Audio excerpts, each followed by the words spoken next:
Perhaps it was like this for you. I don't know, clearly I'm guessing. It was cool to speak Spanish. In time you could say this and that, and you sounded cool. You could speak Spanish and people would ask you, "Can you speak Spanish?" And mostly grandmothers or those who knew you were taking a course in it. And you could rattle off a phrase, maybe two, a few words. It was your demo when people bugged you about it. But it sounded cool. And then they would ask you, and they always do, what it meant. And you knew that. You knew that because you always wanted to know how to say that.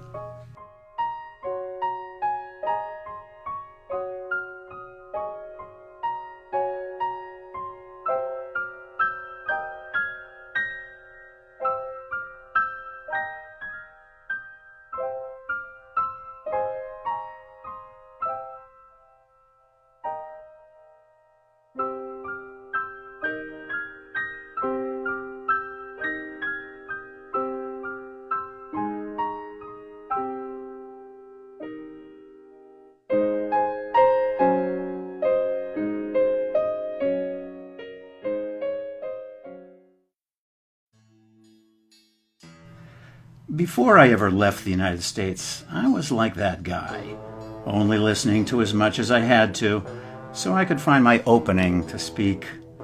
It was all about speaking Spanish, about making myself heard, but not much about hearing the world around me. Listening was terrifying. What if I had no idea what someone was saying? I was so nervous that I would be guessing what someone was saying. And what if I guessed wrong? You live in terror. Here comes the question. It's not like a class. It's so hard to anticipate what they want. I mean, they could be asking anything. Language is supposed to be like a river, right? It should flow, and where we're all in it together. Well, not exactly. Not when I was 16. It was all about saving face.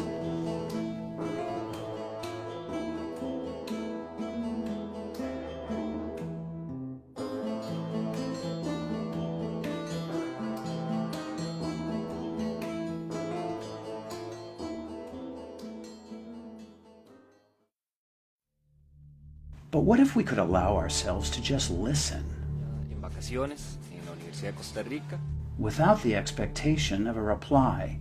Y a quien nos está escuchando desde sus puestos de trabajo. As if language were music. As if the sounds of a new land were telling you something. El lote en el barrio, el lote de la abuela, había sido donado por el filántropo. And slowly, sound becomes sense, and sense becomes meaning.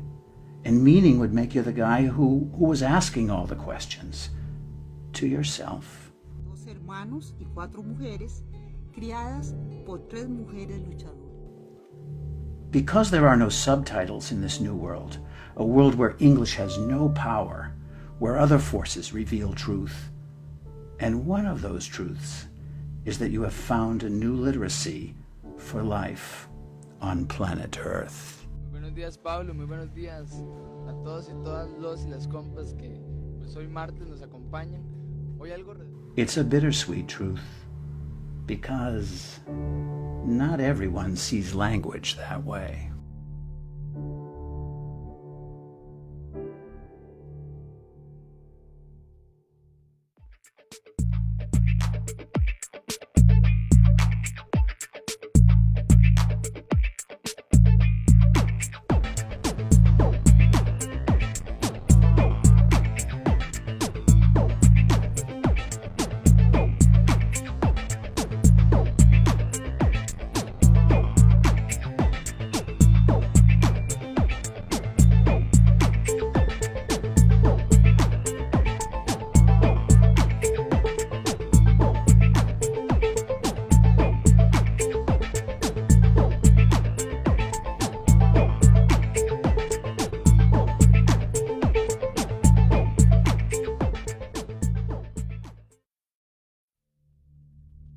I often get asked that question.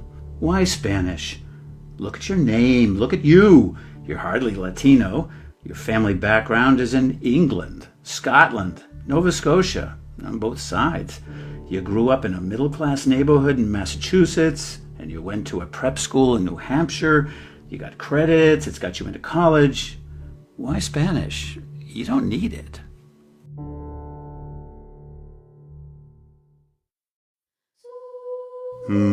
It's complicated. Life always is, and with good reason. Perhaps we are all ideologues. It's hard to let go. There is the fear that you will lose something valuable, something of your own identity. Identity? No. We build on that.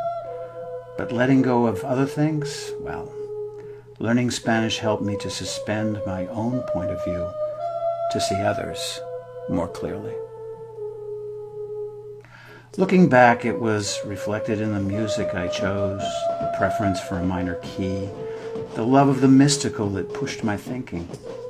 How? I'm not really sure, but this I know.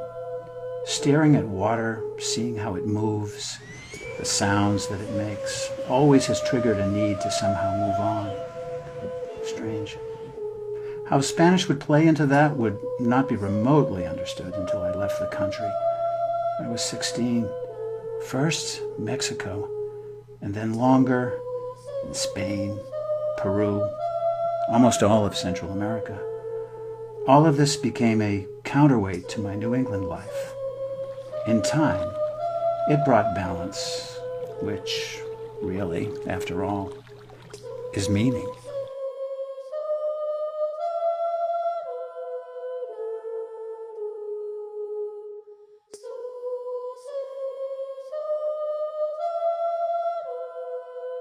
Don't get me wrong, I still love the power of English, but if Spanish swirls and flows like a broad river, then English, with its emphasis on consonants, feels more like an unending series of little waterfalls.